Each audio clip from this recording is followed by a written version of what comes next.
The mountain swallowed her whole at 3:47 inches the afternoon. Sarah Chen had been standing at the mouth of the Blackstone Mine, her Armani suit a stark contrast against the rusted steel beams and weathered rock face, when the earth decided to reclaim what men had stolen from it. The rumble started deep, like thunder trapped underground, then erupted into a roar that shattered the October sky.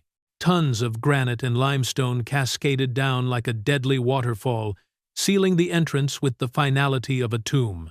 In the sudden, choking silence that followed, only one sound remained, her muffled screams echoing from somewhere beneath 30 feet of rubble. Marcus Rivera was 300 yards away when the mountain came down. He'd been checking the safety barriers around the old mining equipment, clipboard in hand, hard hat secure, following the same routine he'd performed every day for the past 18 months. The sound made him drop everything and run. Sight, a small crowd had already gathered.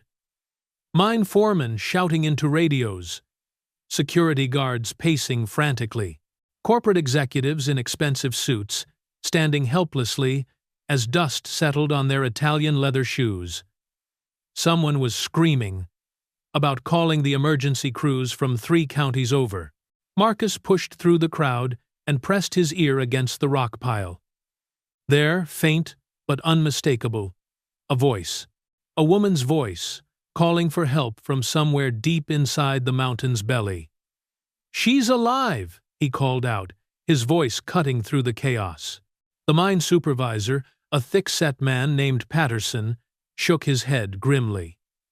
"Even if she is, it'll take the rescue team 8 hours minimum to get heavy equipment up here, maybe 12. Marcus looked at the pile of debris, calculating angles and weight distribution with eyes trained by 15 years of underground work. She doesn't have 12 hours. If you're enjoying this story so far, don't forget to hit the like button and subscribe. Drop a comment telling me where in the world you're watching from. I love hearing from you." Patterson crossed his arms. "What are you suggesting, Rivera? That we dig her out by hand? That's suicide. One wrong move, and we bring down another section." Marcus was already stripping off his reflective safety vest, revealing work-worn flannel underneath. "Then I better not make any wrong moves." He picked up a shovel from the maintenance shed and walked toward the collapse. Behind him, voices rose in protest and warning, but he'd stopped listening. Somewhere under those rocks, a human being was running out of air. And Marcus Rivera had never walked away from someone who needed help. Not once in his life. He drove the shovel into the debris and began to dig. The story behind the collapse. 4 hours into his digging, when Marcus's hands were raw and bleeding through his work gloves, when his back screamed with each shovelful of broken stone, he finally understood who he was trying to save. The news crews had arrived by then, their satellite trucks creating a small city of lights and cameras at the base of the mountain. Reporters spoke in urgent tones about the tragic mining accident and the desperate rescue efforts underway. They said her name over and over. Sarah Chen, CEO of Meridian Industries, one of the youngest female executives to run a Fortune 500 company. Marcus paused in his digging, only long enough to wipe sweat and dust from his eyes. He recognized the name now, though he'd never seen her face before today. Meridian Industries, the company that had bought out Blackstone Mining 3 years ago, the company that had promised to clean up the environmental damage and provide retraining for displaced miners, the company that had kept exactly none of those promises. But none of that mattered now. What mattered was the voice he'd been hearing every 20 minutes or so, growing weaker each time, calling out from the darkness below. "I'm still here," he called back during one of her responses. "I'm going to get you out." A faint reply drifted up through the stones. Who? Who are you?" "My name's Marcus. I work here. Just keep talking to me, okay?" Let me know you're still with me." "Marcus!" Her voice was hoarse now, strained from breathing dust and thin air. "How? How long have you been digging?" He glanced at his watch. 6:15 p.m.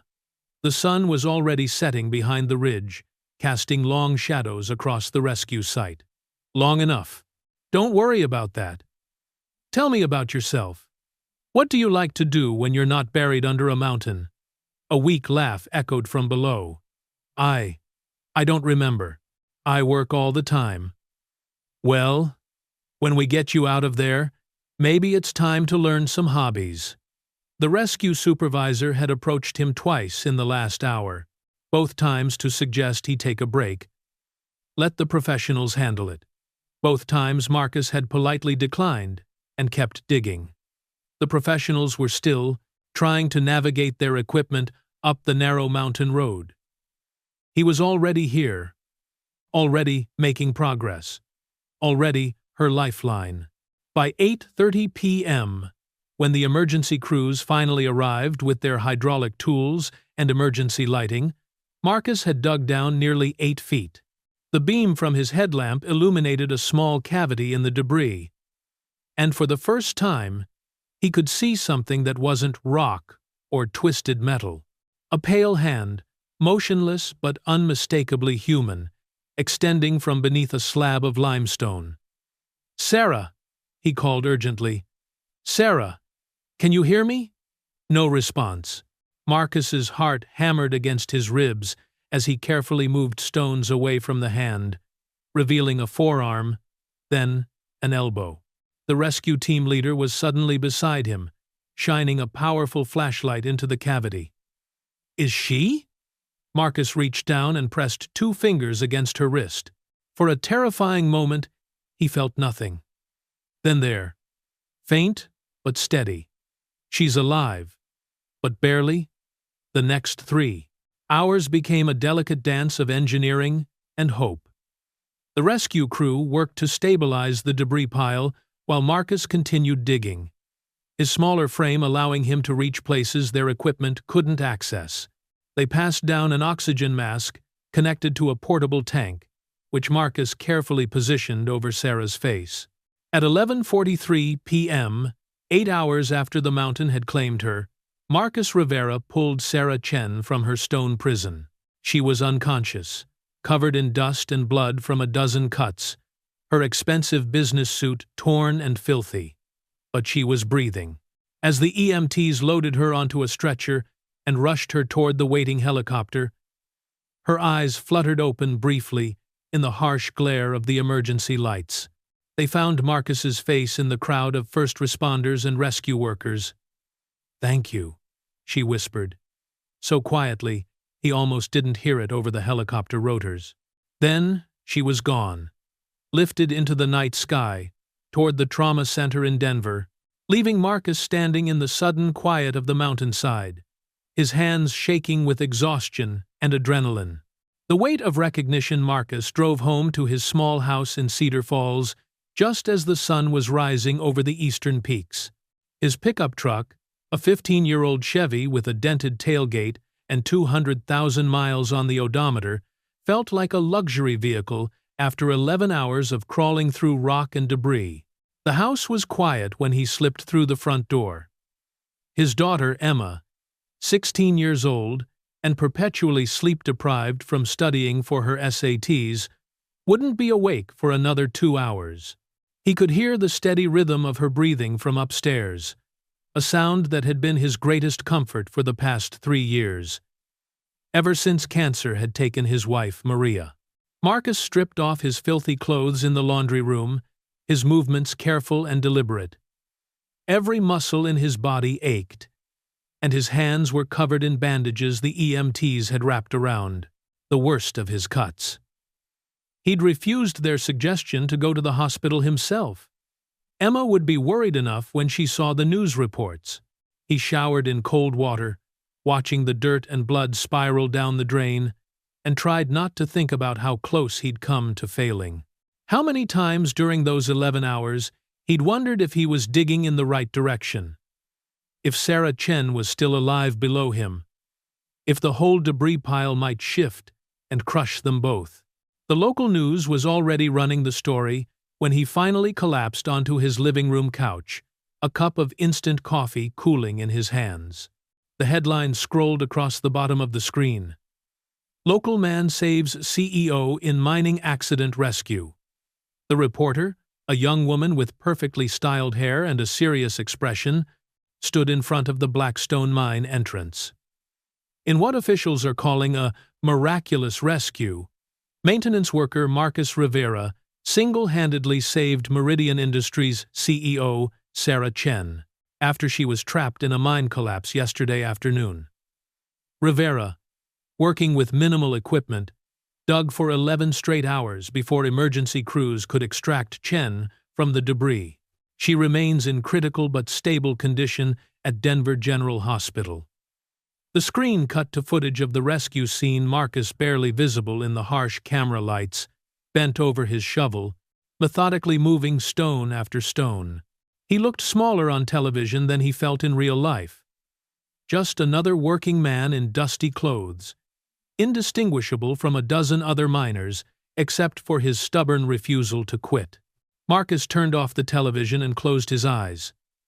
In a few hours, Emma would wake up and want to know why he looked like he'd been hit by a truck.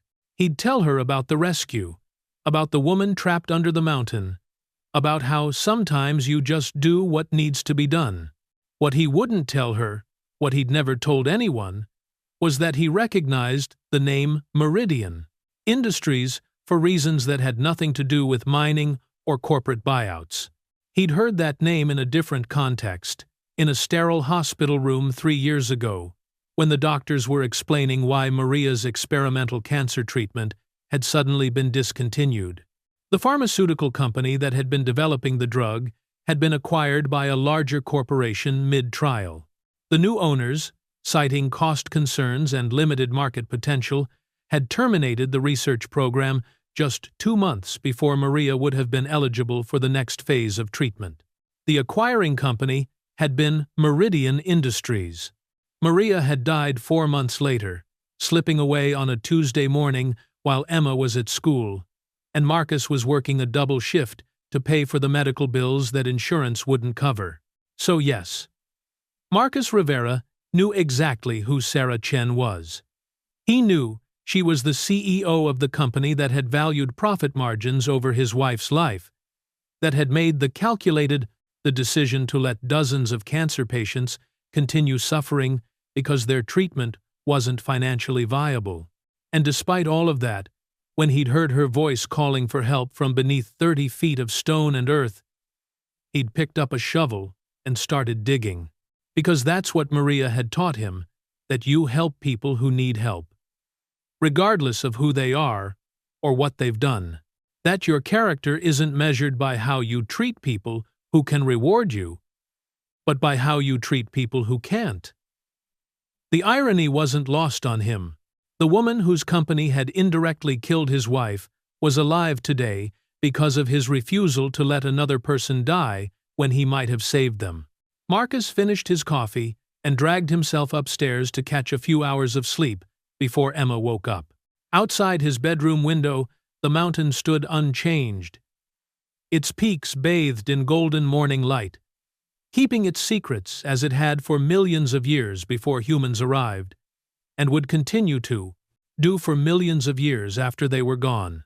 Tomorrow, he would go back to work at the mine, checking safety barriers and maintaining equipment, living the quiet life he'd built for himself and his daughter in the shadow of those ancient peaks.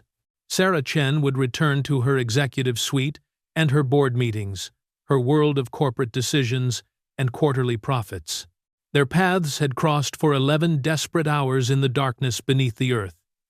And now they would diverge again, as if the rescue had never happened.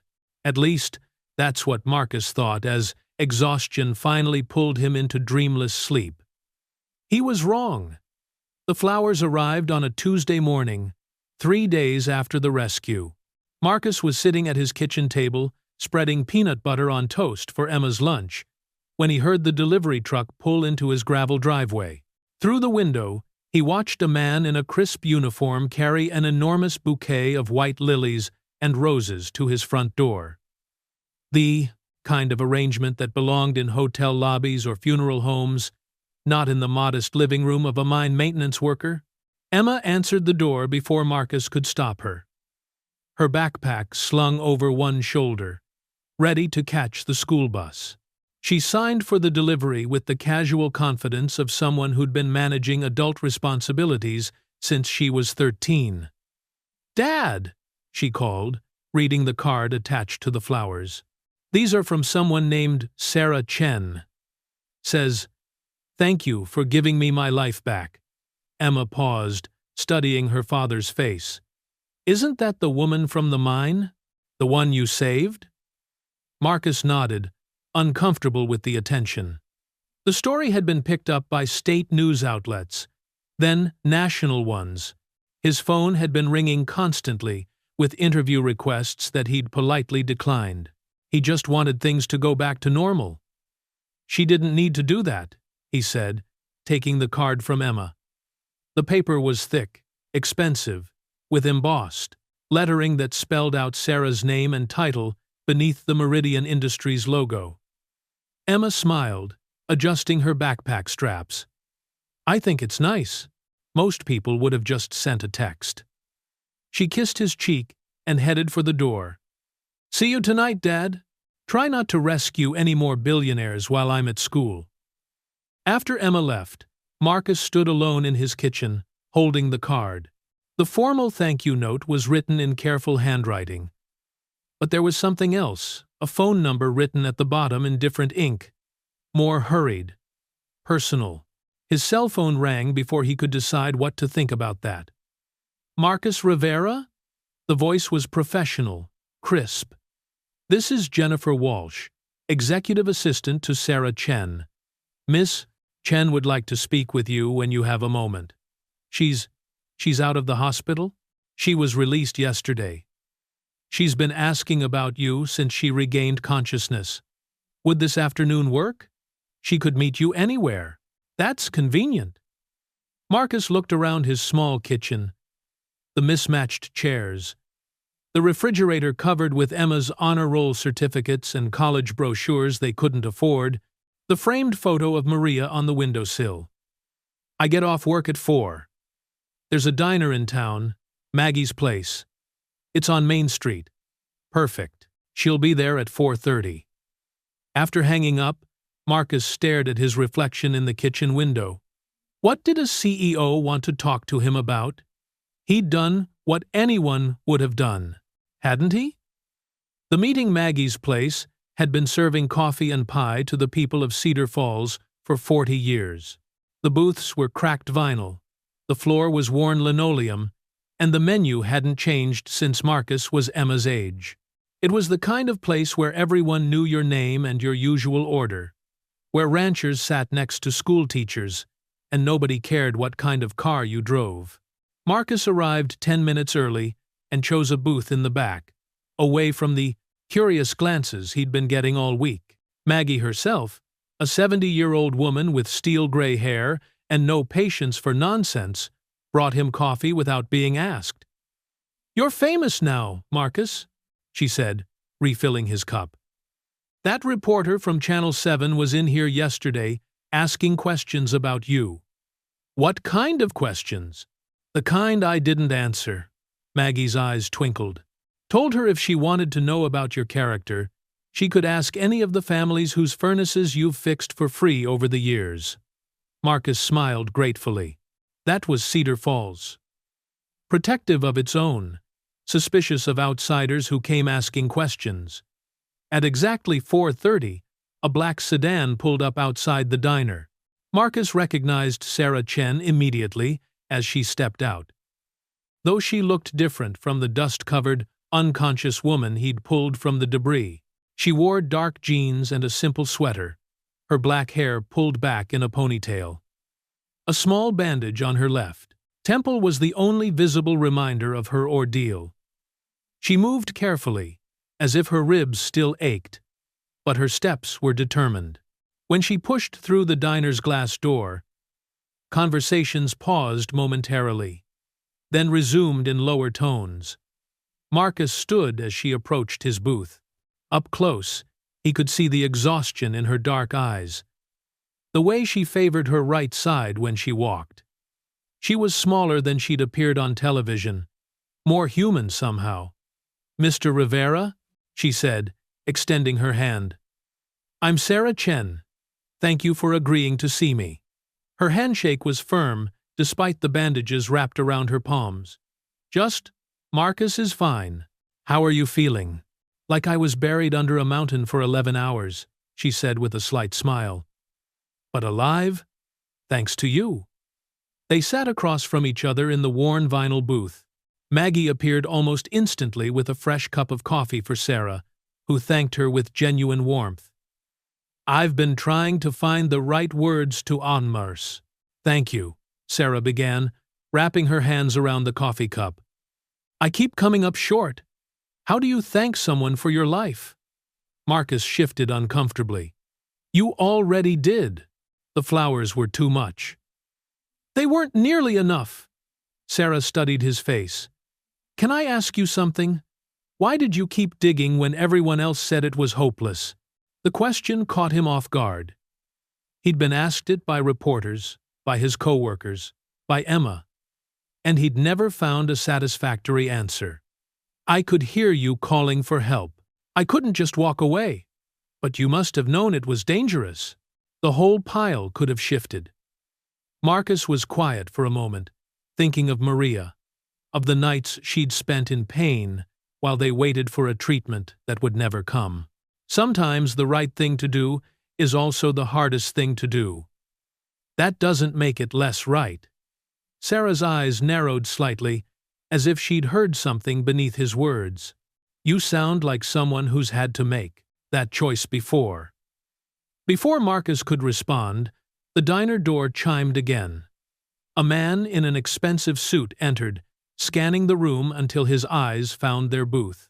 He walked over with the confident stride of someone accustomed to being the most important person in any room. "Miss Chen?"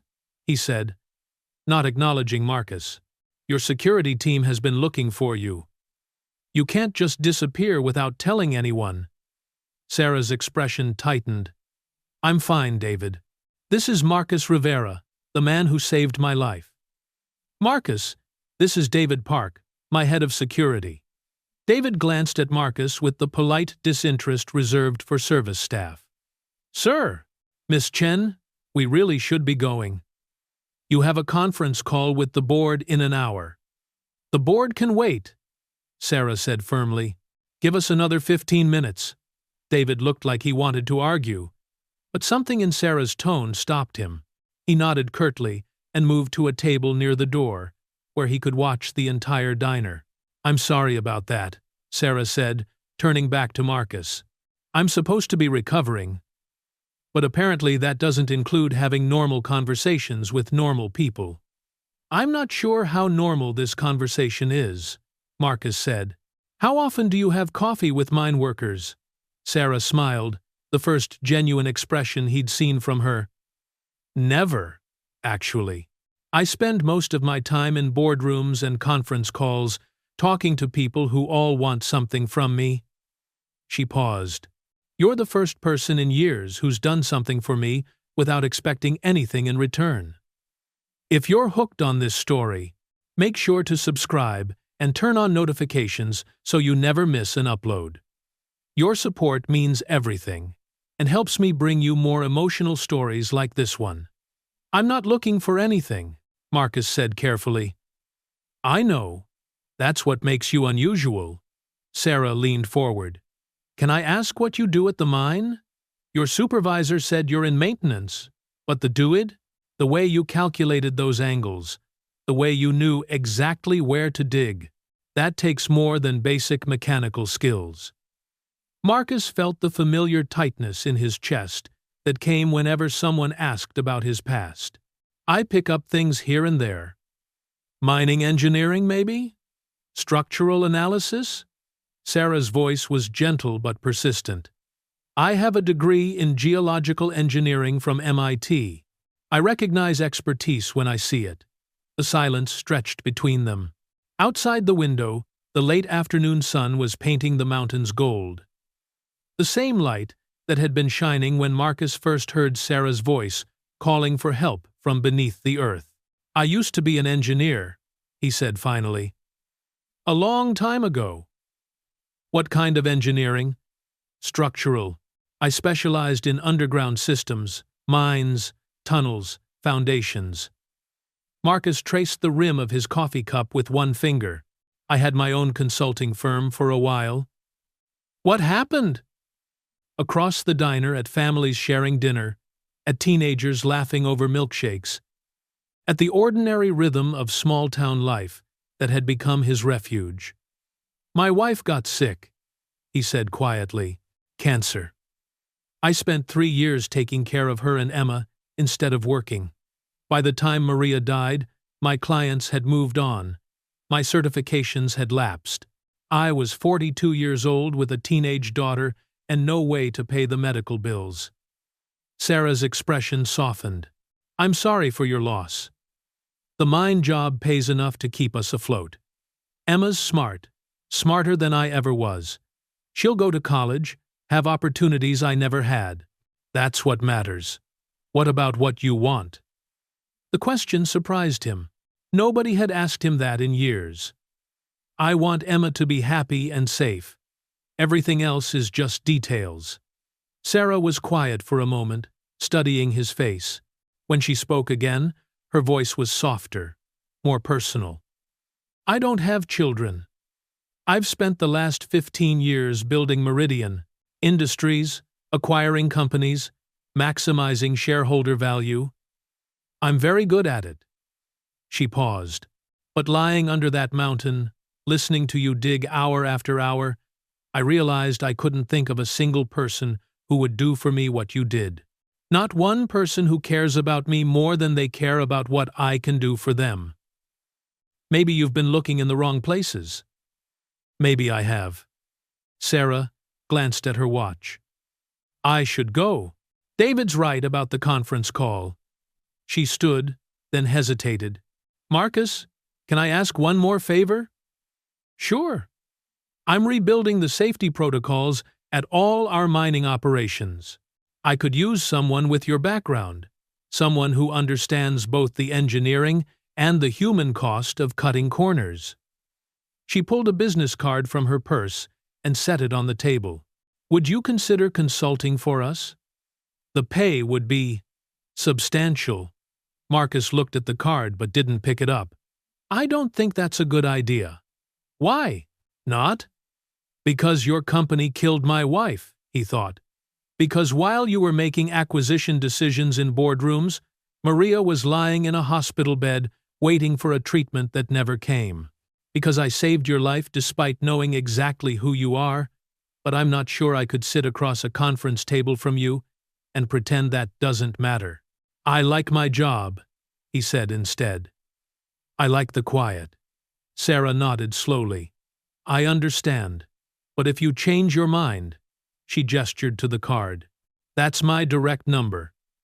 Not the corporate line." She started to leave, then turned back. "Marcus, what you did for me, it wasn't just about digging me out of that mountain. You gave me 11 hours to think about who I am and what I've done with my life. That might be an even bigger gift than saving it." After she left, Marcus sat alone in the booth, staring at the business card. Around him, the dinner crowd was beginning to fill the diner, families and couples and groups of friends, all living their normal, uncomplicated lives. His phone buzzed with a text from Emma. "Working late at the library. Don't wait up. Love you." Marcus smiled, despite everything. Emma was applying for early admission to Colorado State, hoping for an engineering scholarship that would cover most of her tuition. She was everything good about both her parents: Maria's compassion and determination, his analytical mind, and stubborn streak. She was also the reason he couldn't afford to complicate his life by getting involved with Meridian Industries, no matter how much money they offered. Emma needed stability, not the chaos that would come from reopening old wounds.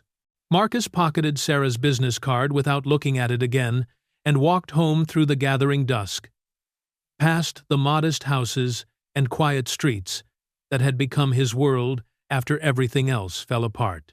That night, after Emma came home and they'd shared leftover pizza while she told him about her college applications, Marcus sat on his front porch in the darkness. The mountains rose around him like sleeping giants, their peaks outlined against a sky full of stars.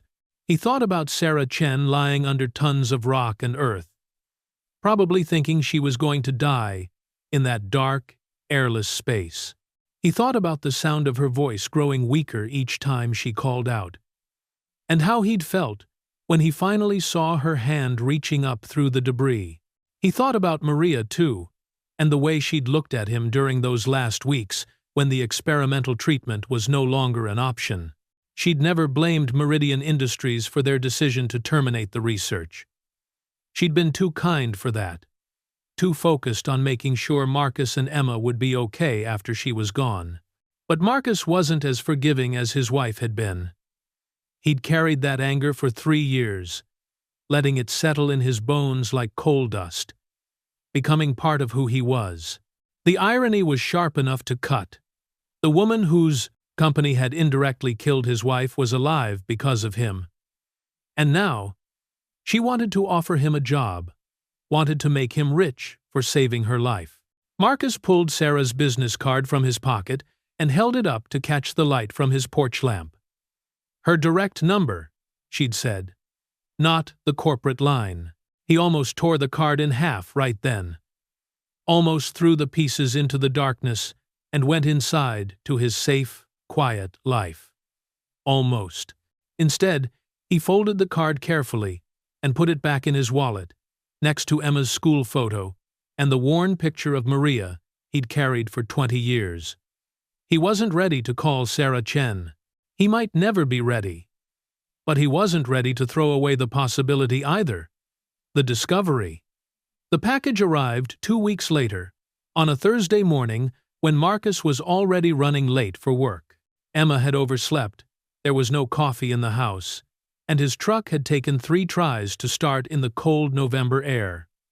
He almost didn't notice the envelope wedged between his screen door and the wooden frame. Thick, cream-colored paper with his name written in careful script. No return address, but he recognized Sarah's handwriting from the thank-you note.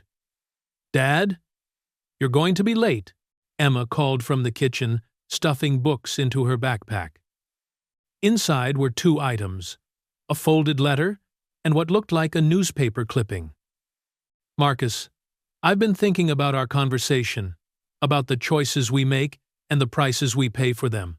I've also been thinking about something you said, that sometimes the right thing to do is also the hardest thing to do. I've enclosed something I thought you should see. After you read it, you'll understand why I need your help more than I initially realized. The offer stands, but now it's about more than mining safety. It's about doing the right thing, even when it's hard." Sarah Marcus unfolded the newspaper clipping with growing unease. It was from the Denver Business Journal, dated 6 months ago. The headline read, "Meridian Industries faces federal investigation over terminated medical research." His hand started shaking before he'd finished reading the first paragraph. Federal prosecutors are investigating Meridian Industries' 2021 decision to terminate several promising pharmaceutical research programs following the company's acquisition of Biomed Solutions. The investigation centers on allegations that Meridian executives prioritized short-term profits over patient welfare, canceling treatments that were showing promise in clinical trials. Among the terminated programs was an experimental pancreatic cancer treatment that had shown remarkable results in Phase 2 trials. The treatment, codenamed PSC-47, was scheduled to enter Phase 3 trials when Meridian acquired Biomed Solutions and immediately suspended the program, citing cost concerns and limited market potential. Dr. Helen Rodriguez, who led the PSC-47 research team, claims Meridian executives knew the treatment could potentially save hundreds of lives, but chose to end the program to avoid the estimated $50 million needed to complete clinical trials. They looked at the numbers and decided these patients weren't worth the investment. Rodriguez told investigators, "We were months away from making this treatment available to people who are dying, and they shut us down to improve their quarterly margins." The investigation has identified at least 47 patients who were removed from PSC 47 trials and subsequently died while waiting for alternative treatments. Marcus's vision blurred. He read the paragraph again, then, a third time, the words burning themselves into his memory. Pancreatic cancer. Phase 2 trials terminated in 2021. Maria had died in January 2022. "Dad?" Emma's voice seemed to come from very far away. "Dad? Are you okay?" Marcus looked up to find his presented Dial-Advire daughter standing in the doorway, concern written across her face. He tried to speak, but couldn't find his voice. "What is it?" Emma moved closer, her eyes scanning the newspaper clipping. "What's wrong?" Marcus finally managed to fold the article and slip it back into the envelope. "Nothing, sweetheart. Just work stuff." Emma didn't believe him. She was too smart for that, but she was also already late for school. "Are you sure you're okay?" "I'm fine. Go catch your bus." After Emma left, Marcus sat alone at his kitchen table, the envelope in front of him like evidence of a crime. Outside, his neighbors were starting their cars, heading to jobs and appointments, and all the normal activities that made up a regular Thursday morning. But there was nothing normal about learning that the woman he'd saved from the mine collapse had known all along who he was. Had known that her company's decision had killed his wife. Had somehow discovered his identity and his history, and decided to… What? Test him? See if he'd still save her life once he knew the truth? Marcus's phone rang. Sarah's number appeared on the screen. He almost didn't answer, almost let it go to voicemail and threw the envelope away, and went to work and pretended none of this had ever happened. Instead, he picked up on the fourth ring. "You knew," he said without preamble. Sarah's voice was quiet. "Yes. You knew who I was when you came to the diner. You knew about Maria. I found out the day I got out of the hospital. I had my assistant research everyone who'd been involved in the rescue. Your name appeared in some of the medical files from Biomed Solutions." Marcus closed his eyes. "And you decided to what, come find me? See if the widower whose wife you killed would have coffee with you? I decided to face the consequences of my decisions." Sarah's voice was steady, but he could hear something underneath it. Pain, maybe, or regret. "I needed to look you in the eye and acknowledge what my company did." "Your company." Marcus's voice was bitter, like it's some separate entity, like you didn't make the choice personally. "I did make the choice personally. I signed the order to terminate the PSC 47 program. I looked at the financial projections and decided $50 million was too much to spend on a cancer treatment that would only help a few hundred people." A long pause. "I've made a lot of decisions like that over the years. I was very good at separating the human cost from the business equation. And now, I've had some time to think about what happens to the people on the other side of those equations." Sarah's voice was softer now. "Marcus, I can't undo what I did. I can't bring your wife back, or give you back those years, but I can make sure it doesn't happen to anyone else." "How?" "By doing what I should have done 3 years ago. The federal investigation is going to destroy Meridian Industries as it currently exists, but if I cooperate, if I provide evidence and testimony about how these decisions were made, I can make sure the right people are held accountable." She paused. I'm going to testify against my own board of directors, my own executives. I'm going to burn down everything I've built." Marcus felt something shift in his chest. Not forgiveness. Not yet. But maybe the beginning of understanding. Why? Because a man I'd never met spent 11 hours digging me out of a collapsed mine, even though he had every reason to leave me there. Because sometimes the right thing to do is also the hardest thing to do. Her voice cracked slightly. And because I can't be the person who prioritizes money over human life, not anymore. The line was quiet for a long moment. Outside Marcus's window, the mountains stood unchanged, their peaks catching the morning light the same way they had for millions of years. "I still can't work for you," Marcus said finally. "I know, but I meant what I said in my letter. I need your help, but not as an employee. As a witness." "A witness to what?" "To what really happened, to the people affected by our decisions.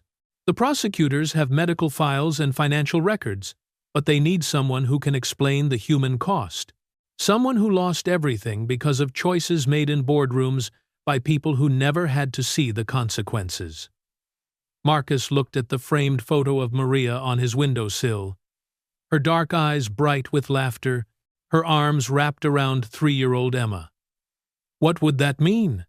Testifying before a federal grand jury, possibly a congressional hearing, telling your story, Maria's story, in front of people who have the power to make sure it never happens again.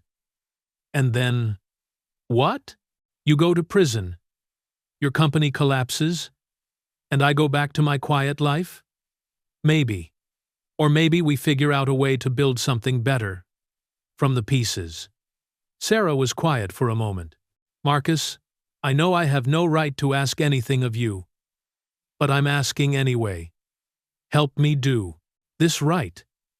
Marcus closed his eyes and thought about Emma, about the college applications scattered across her desk, about the engineering scholarship that would determine her future.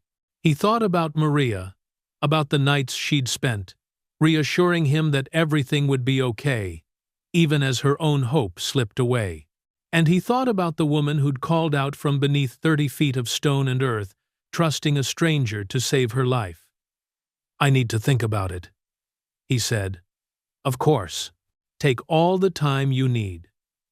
After hanging up, Marcus sat in his quiet kitchen for a long time, holding the newspaper clipping, trying to imagine what it would be like to stand up in a federal courthouse and tell the world how his wife had died. It would mean leaving the safety of Cedar Falls, stepping back into a world he'd deliberately left behind. It would mean reliving the worst period of his life in front of cameras and reporters and lawyers who would pick apart every word he said. It would mean trusting Sarah Chen, the woman whose decisions had killed his wife, who had somehow found the courage to admit she was wrong, and the strength to try to make it right. Marcus looked at Maria's photo again and heard her voice in his memory, as clear as if she were sitting across from him at their small kitchen table. "You help people who need help, regardless of who they are or what they've done. Your character isn't measured by how you treat people who can reward you, but by how you treat people who can't." He picked up his phone and dialed Sarah's number. She answered on the first ring. "I'll do it," Marcus said. "I'll help you tell the truth." The federal courthouse in Denver rose like a granite monument to justice, its steps worn smooth by decades of people seeking truth in a world that rarely offered it cleanly. Marcus Rivera stood at the base of those steps on a cold February morning, his one good suit pressed, and his testimony folder clutched in hands that hadn't stopped shaking since he'd left Cedar Falls 3 hours earlier. Emma had driven him to the courthouse, taking a day off from her senior year to be there when her father testified against one of the most powerful corporations in America. She stood beside him now, her arm linked through his, providing the same steady strength she'd been giving him since Maria died. "You don't have to do this, Dad," she said quietly, watching news crews set up their cameras along the courthouse plaza. "We could still turn around and go home." Marcus looked up at the building's imposing facade, then at the reporters already gathering to capture his story. 6 months ago, he'd been invisible, just another maintenance worker in work boots and flannel, fixing things that broke, keeping his head down, raising his daughter in the quiet safety of a mountain town. Now his name was going to be attached to one of the biggest corporate accountability cases in recent history. The man who'd saved a CEO's life, then agreed to help destroy her company.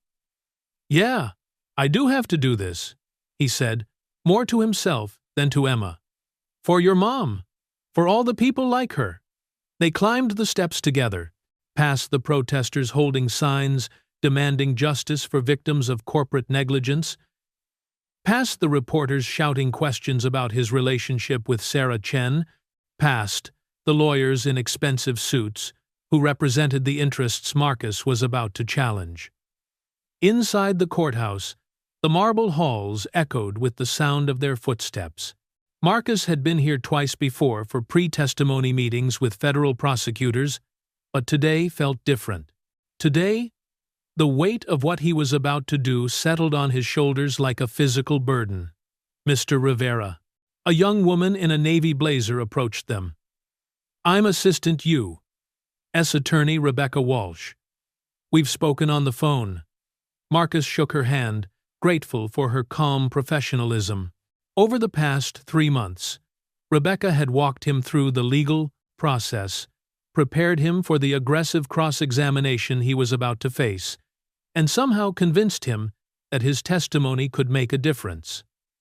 "How are you feeling?" she asked, as they walked toward the courtroom. "Like I'm about to jump off a cliff without knowing if there's water below." Rebecca smiled. "That's normal. Remember, you're not here to be a lawyer or an expert witness. You're here to tell your story. Tell them about Maria, about what it was like to watch her hope disappear. Tell them what it cost your family when Meridian chose profit over people." They paused outside the courtroom doors. Through the small windows, Marcus could see the packed gallery, journalists, legal observers, families of other victims, and in the front row, Sarah Chen. She wore a simple black suit and no jewelry. Her dark hair pulled back in the same ponytail she'd worn to their coffee meeting months ago. She looked smaller somehow, diminished by the weight of what was happening around her. When she caught sight of Marcus through the window, she nodded slightly. Not a greeting, but an acknowledgement of what they were both about to endure. "Is she really going to testify against her own company?" Emma asked, following Marcus's gaze. "That's what she says," Marcus replied. "Guess we'll find out if she meant it." The testimony. The courtroom was smaller than Marcus had expected, but it felt enormous when he walked to the witness stand and raised his right hand to be sworn in. The judge, a woman in her 60s, with steel-gray hair and sharp eyes, watched him with the detached interest of someone who'd heard thousands of stories of human suffering. Rebecca Walsh approached the witness stand with her legal pad, but Marcus barely heard her first few questions. His attention was caught by the faces in the gallery. Emma sitting in the second row, her eyes bright with unshed tears of pride and fear. Sarah Chen in the front row, her hands clasped tightly in her lap, and behind them, dozens of strangers who had come to hear him speak for people who could no longer speak for themselves. "Mr. Rivera, can you tell the court about your wife's illness?" The question snapped Marcus back to the present. He looked directly at Rebecca, then let his eyes sweep across the jury box, 12 ordinary people who would decide whether Meridian Industries would be held accountable for its choices. "Maria was diagnosed with pancreatic cancer in September 2020, he began, his voice steadier than he'd expected. "Stage 3. The doctors said it was aggressive, but there were treatment options: surgery, chemotherapy, radiation. We tried everything. And Did those treatments help? Marcus shook his head. For a while, maybe.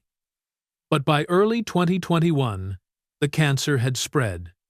The doctors said conventional treatments weren't working anymore.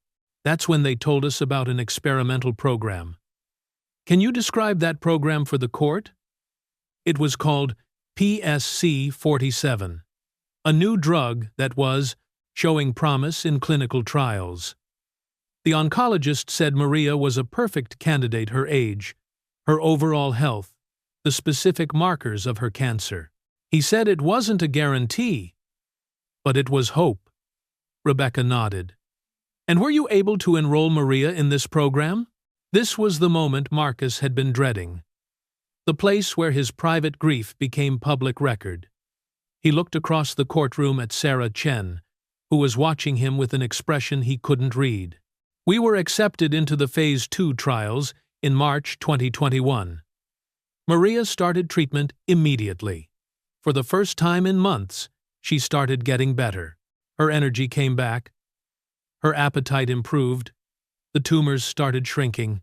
Marcus paused, remembering those weeks when it seemed like they might actually beat the cancer. She was optimistic for the first time since the diagnosis. What happened next? In June, we got a letter saying the program was being terminated immediately. All trials stopped. All patients removed from the study. They said it was due to the acquisition of the pharmaceutical company by a larger corporation. And what was the name of that larger corporation? Marcus's voice was barely above a whisper. End quote. Meridian Industries. A murmur ran through the courtroom. Rebecca waited for silence, then continued. Mr. Rivera, what was your understanding of why the program was terminated? The letter said it was due to "we're structuring priorities following the acquisition." Later, when I tried to find out more, I learned that the new owners had decided the drug wasn't financially viable, too expensive to develop for too small a market. What did this mean for Maria's treatment? Marcus felt his throat tighten. 2020-2022. It meant she went back on conventional chemotherapy, which wasn't working. It meant watching her get sicker, while knowing there was a treatment out there that might have saved her life. When did Maria pass away? January 15th, 2022, 7 months after they terminated the distros program. The courtroom was completely silent.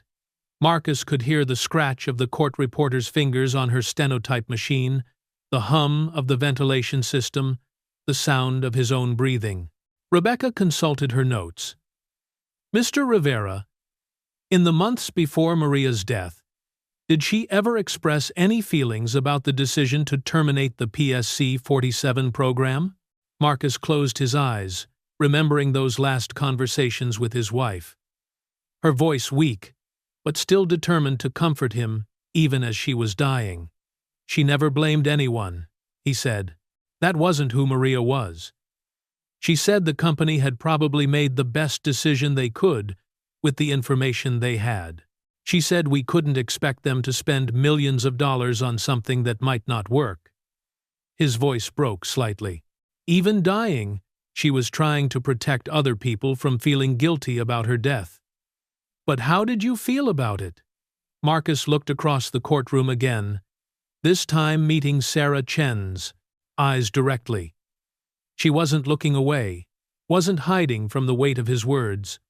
I felt like my wife had been written off as acceptable collateral damage in a business decision, like someone in a boardroom had looked at a spreadsheet and decided her life wasn't worth the cost. He paused. I felt angry and helpless, and like the system had failed the person I loved most. Rebecca nodded sympathetically. Mr. Rivera, moving forward to last October, can you tell the court about the mining accident at Blackstone Mine? For the next 40 minutes, Marcus recounted the rescue.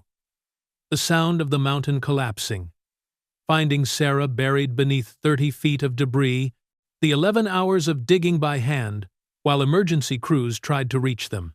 He described the moment when he'd finally pulled her from the wreckage, unconscious but alive. At the time of the rescue, did you know who Sarah Chen was? Not immediately. I learned her name from the news reports the next day. And when you, ninth, learned she was the CEO of Meridian Industries, how did that make you feel? Marcus was quiet for a long moment. This was the heart of his testimony, the question that had kept him awake for months. Complicated, he said finally. Part of me was angry that I'd risked my life to save someone whose company had killed my wife. But mostly, I realized that none of that mattered when someone needed help. Maria taught me that you don't get to pick and choose who deserves to be saved. Rebecca smiled slightly. No further questions, Your Honor. The cross-examination Meridian Industries had hired the best legal team money could buy, and their lead attorney, a sharp-faced man named Harrison Mitchell, approached Marcus with the confidence of someone who made his living destroying sympathetic witnesses. Rivera, isn't it true that you've been paid substantial sums by the prosecution for your testimony today? No, sir. I've received travel expenses and lost wages for time away from work. Nothing else.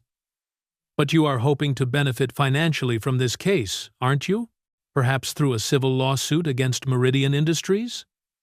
Rebecca Walsh started to object, but Marcus held up his hand. No, sir. I'm not suing anyone. I'm here because someone needs to speak for the people who died, waiting for treatments that were canceled for business reasons. Mitchell consulted his notes. Mr. Rivera, you claim to be an expert on your wife's medical treatment, but you're not a doctor, are you? No, sir. You're not an oncologist? No, sir. You have no medical training whatsoever? No, sir. But, so, your testimony about the potential effectiveness of the PSC-47 treatment is purely speculation, isn't it? Marcus felt his anger building but forced himself to stay calm. I know what the doctors told us. I know Maria was getting better on that treatment. But you can't say with medical certainty that PSC-47 would have saved your wife's life, can you? The question hung in the air like a challenge. Marcus knew this was the trap Mitchell had been building, toward the moment when he would be forced to admit that even the experimental treatment might not have worked, that Maria might have died anyway. No, sir. I can't say that with certainty. Mitchell smiled triumphantly. So, it's possible that Meridian Industries' decision had no impact on the ultimate outcome, correct? It's also possible that my wife would be alive today if that treatment had continued. But you can't prove that, can you? Marcus looked across the courtroom at Emma, who was watching him with fierce pride despite the lawyer's attacks. He thought about Maria, about the hope in her eyes. During those weeks, when the experimental treatment was working, he thought about all the other families who had been given hope and then had it taken away by corporate spreadsheets. No, sir. I can't prove it, Marcus said quietly. But I can prove that she deserved the chance to find out. Courtroom erupted in applause before the judge could gavel hammer for order. Mitchell, his momentum disrupted, moved on to other lines of attack, but the damage was done. Marcus Rivera, the maintenance worker who'd saved a CEO's life, had just articulated what everyone in the room was thinking. Some things mattered more than proof. Some things mattered more than profit. Sarah's choice. That afternoon, while Marcus sat in the courthouse cafeteria with Emma, trying to process what he'd just been through, Sarah Chen was making the most important decision of her life. Her legal team had been pressuring her for weeks to reconsider her planned testimony. Her cooperation agreement with federal prosecutors was already in place. She could satisfy the court's requirements with minimal admissions of wrongdoing. She could preserve some measure of her reputation, keep Meridian Industries afloat, and move forward with her life. All she had to do was avoid saying anything that would definitively prove the company had prioritized profits over patients. Sarah, "You need to think about this strategically," her lead attorney advised, as they sat in a conference room down the hall from where Marcus had testified. "Rivera's testimony was emotional, but it doesn't prove criminal intent. If you stick to the script, acknowledge some regulatory oversights, express regret about the outcome, we can weather this." Sarah stared out the conference room window at the Denver skyline, thinking about the 11 hours she'd spent buried beneath tons of rock and earth. She'd had a lot of time to think in that darkness, listening to Marcus Rivera dig toward her with nothing but a shovel and an inexplicable determination to save her life. She thought about the moment when she'd seen his face for the first time, covered in dust and blood from his hands, his eyes reflecting the emergency lights. He'd looked at her not as a CEO or a billionaire or someone who could benefit his career, but as a human being who needed help. "I've made my decision," she said, turning back to face her legal team. 20 minutes later, Sarah Chen walked into the federal courtroom to testify against her own company. The gallery was packed beyond capacity, with overflow crowds watching on monitors in adjacent rooms. News crews from every major network had set up outside the courthouse. This wasn't just another corporate accountability hearing. This was the moment when one of America's most powerful executives would either confess to putting profits over people's lives or find a way to escape responsibility for her decisions. Sarah took the oath and sat down in the witness chair, her hands folded in her lap. She looked calm, composed, but Marcus could see the tension in her shoulders, the way she kept glancing at the gallery where families of victims sat waiting for her to speak. The prosecutor began with basic questions about Sarah's role at Meridian Industries, her involvement in the biomed solutions acquisition, her authority over research and development decisions. Sarah answered clearly and directly, establishing the foundation for what was to come. "Miss Chen, can you tell the court about your decision to terminate the PSC-47 research program?" Sarah was quiet for a moment, gathering herself. When she spoke, her voice carried across the silent courtroom with absolute clarity. "I made that decision personally, in consultation with my executive team, approximately 6 weeks after we completed the acquisition of Biomed Solutions." "And what factors influenced that decision?" "Financial factors. The program was expensive, projected to cost approximately $50 million to complete Phase 3 trials and bring the drug to market. Our analysts estimated the potential patient population at fewer than 800 people annually, which meant the profit margins would be minimal." A ripple of murmurs went through the gallery. Sarah was admitting to exactly what the prosecution needed to prove their case. "Miss Chen, were you aware that patients were currently enrolled in PSC-47 trials at the time you made this decision?" "Yes." "How many patients?" 47 patients in active treatment. "And were you aware of the effectiveness data from the Phase 2 trials?" Sarah's voice remained steady, but Marcus could see her hands trembling slightly. "Yes." The drug was showing significant promise. Tumor reduction rates were substantially higher than conventional treatments, with manageable side effects. "So, you terminated a promising cancer treatment that was working for 47 patients because it wasn't profitable enough?" Sarah's attorney objected, but the judge overruled. Sarah looked directly at the prosecutor. "Yes," she said simply. The courtroom exploded.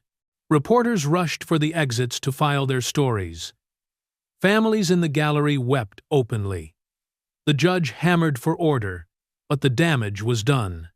Sarah Chen, CEO of Meridian Industries, had just confessed to sacrificing patients' lives for corporate profits. But she wasn't finished. "I want to add something," Sarah said when the courtroom had quieted. "I want to speak directly to the families of the patients who were affected by my decision." Her attorney was frantically trying to get her attention, but Sarah ignored him. My name is Sarah Chen, and I am responsible for your loss. Not the company, not the board of directors, not market forces or regulatory challenges. Me. I looked at financial projections and decided that your loved ones' lives weren't worth the cost of continuing their treatment. She looked directly at Marcus in the gallery. 6 months ago, a man named Marcus Rivera saved my life. He spent 11 hours digging me out of a collapsed mine with his bare hands, even though he had every reason to let me die. His wife was one of the patients we removed from PSC 47 trials. She died 7 months later, while I was in boardrooms making deals and congratulating myself on cost-effective decisions. Sarah's voice cracked, but she continued, I can't undo what I did. I can't bring back Maria Rivera or any of the other patients who died waiting for treatments I canceled. But I can make sure everyone knows exactly what happened, exactly who made these decisions, and exactly what the human cost was. She turned back to face the prosecutor. Under 10.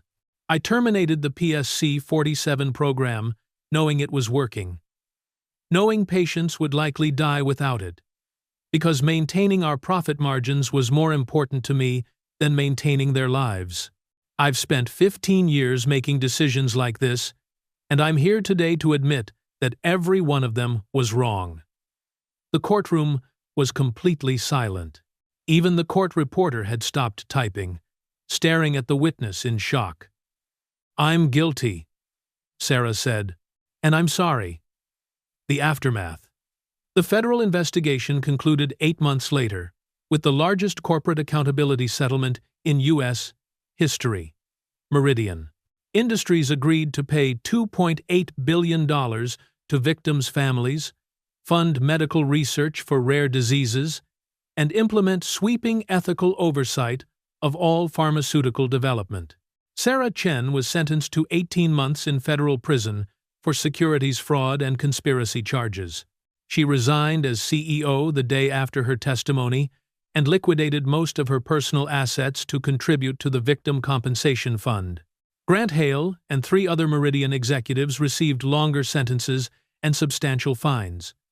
The PSC 47 research program was revived by a consortium of academic medical centers, funded by the settlement money. 2 years later, the treatment was approved by the FDA and made available to pancreatic cancer patients worldwide. Marcus Rivera never returned to work at the Blackstone Mine. Thank you so much for watching until the end. If you loved this story, check out the other videos on your screen now. I think you'll really enjoy them. And don't forget to subscribe if you haven't already.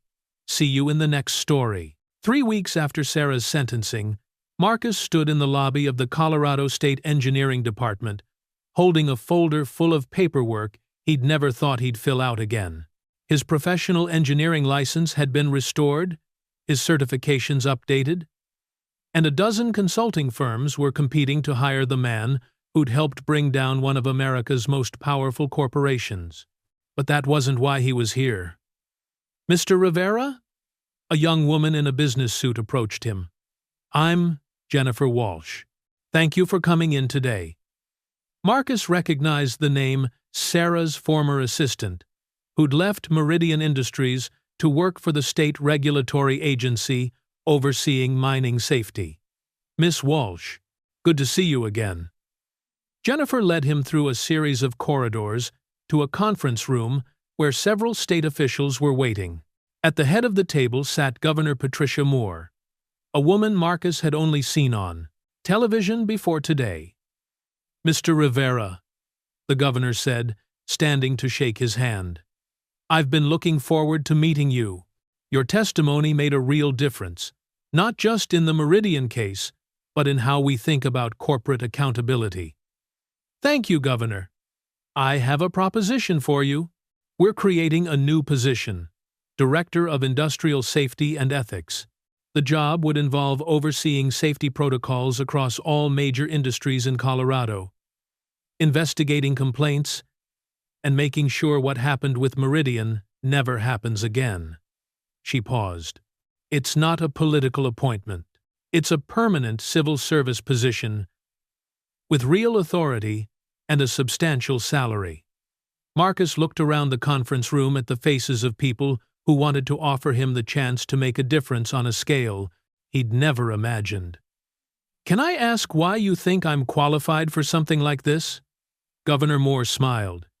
Because you're the man who spent 11 hours digging someone out of a collapsed mine, then had the courage to testify against her company when you learned the truth. Because you understand both the technical and human sides of these issues. She paused. And because you've proven that you'll do the right thing even when it costs you everything. Marcus thought about Emma, who was now a freshman at Colorado State on a full engineering scholarship funded by the Victim Compensation Settlement. He thought about Maria and what she would have said about the opportunity to prevent other families from going through what they'd experienced. He thought about Sarah Chen, who was serving her sentence at a minimum security federal facility 2 hours south of Denver, spending her days teaching financial literacy to other inmates and working on a book about corporate ethics. I'll take the job, Marcus said. Full circle.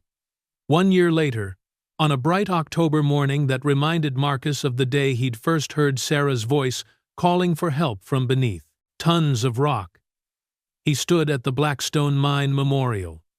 The site had been converted into a park and educational center about mining safety, funded by Meridian Industries as part of their settlement agreement. A granite monument listed the names of every miner who had died in Colorado over the past century, including the 3 men who'd been killed in the collapse that had brought Sarah Chen to the mountain that day. Emma was with him, home from college for fall break, her engineering textbooks scattered across the back seat of Marcus's new truck, a practical vehicle that reflected his new salary but maintained his preference for simplicity over luxury. Do you ever wonder what would have happened if you'd just let her die that day? Emma asked, sitting on a bench near the memorial. Marcus considered the question. Sometimes, but then I remember what your mom always said, that you help people who need help, regardless of who they are.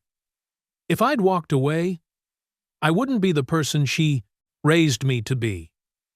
Do you forgive her, Sarah Chen?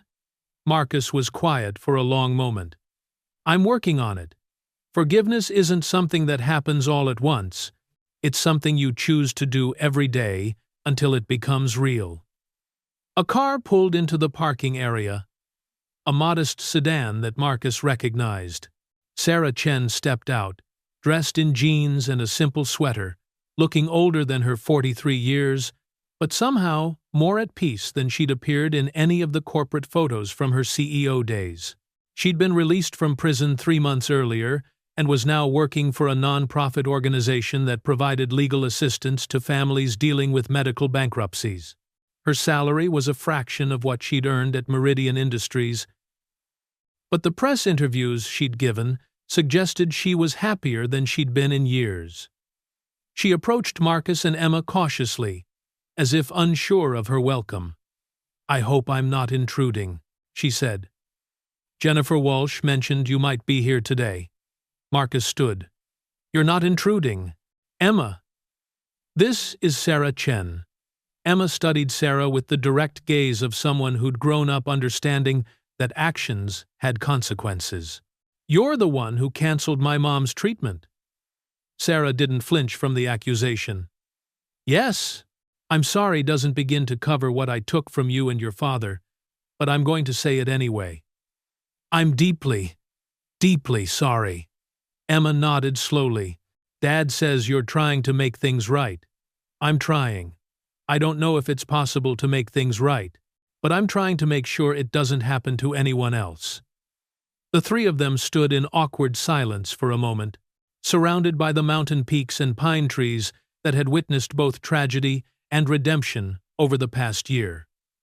There's something I want to show you, Sarah said, reaching into her purse.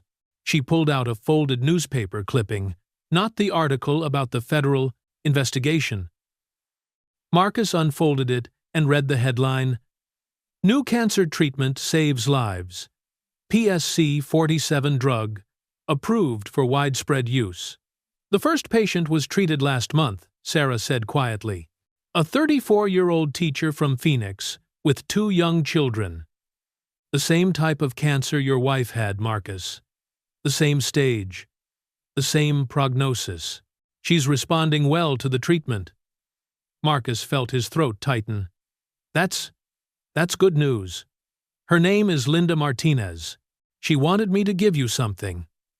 Sarah handed him a handwritten letter.